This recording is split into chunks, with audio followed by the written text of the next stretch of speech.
This is an AMI This Week shortcut. I'm Kelly MacDonald for Accessible Media in Toronto. Minutes from Toronto lie the famous and sometimes infamous Toronto Islands.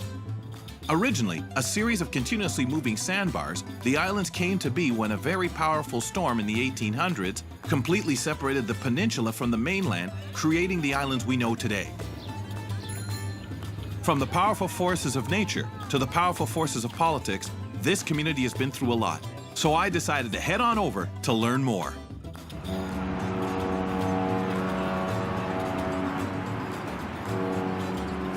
From Jack Layton Terminal in downtown Toronto, I began my journey, boarding a ferry, heading to Hamlin's Point at the western end of the island chain. The islands were originally used as a place of relaxation by the First Nations community, and it's easy to see why. The lake breeze already has me feeling relaxed.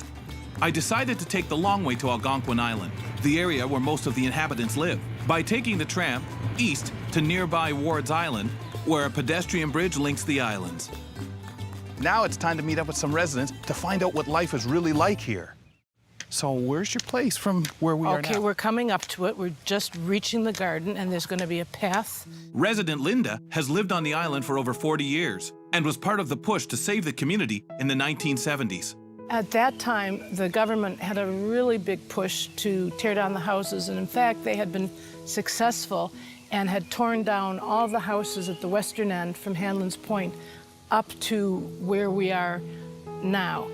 Because they were successful at tearing down houses, people who were living here left, and it was very easy to get a house. So when I came, it was great living here, but people didn't know what the future held, and we really didn't know if we'd have a home in 6 months' time. Ultimately, residents came to a deal with the government to own their homes and sign 99-year leases with the city for their land. The 1930s-style homes that populate the island are unmistakable and definitely have a unique look. All the houses on the island are made out of wood, so they're cottage-like. We have no basements because the water table, being right on the water, would make it impossible to dig.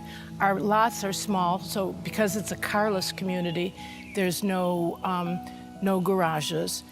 Our houses are not that interesting architecturally. They're kind of basic, so one way of making them nicer is just painting them nice, fun colors. As Linda mentioned, the island is carless, so residents are dependent on ferries and bikes to get around. Just about every household has bicycles. Bikes are a really, really important way for us to not only get around on the island, but many, many people who live on the island, their bike is their car. And as island resident Susan explains, people often get creative with their main mode of transportation. There are some amazing rigs that get attached to bikes. And with not having immediate access to the same amenities the city has, residents not only have to get creative, but rely on each other. One of the things that we do to make up for the fact that there's no stores, we borrow from our neighbors, and you know, there's a lot of, it's a sharing economy, you might say, so we depend on one another a lot, and that works out very well. Having fun and taking care of each other is definitely deeply rooted in the community's DNA.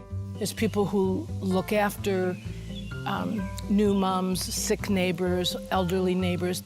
There's a lot of community participation, and in the wintertime, when we get really isolated and it gets difficult to get to the city, you know, there's dance classes, and there's yoga classes, and there's Pilates classes, and there's dances, and there's poker nights. We do a lot to keep ourselves amused. It's clear that living on the island calls upon a community spirit that these residents are proud of. I like to be in my garden and talk to people as they come by.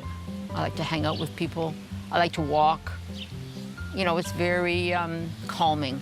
The sense of community, it really is, I think, the strongest point about island living, and that's what brings people here, and I think that's what keeps people here. I have made friendships and relationships with people over the years that I really, really value. I've had an opportunity to become a volunteer in my community. I feel real thankful. I too am thankful that this awesome community is thriving in Toronto. For Accessible Media in Toronto, I'm Kelly MacDonald.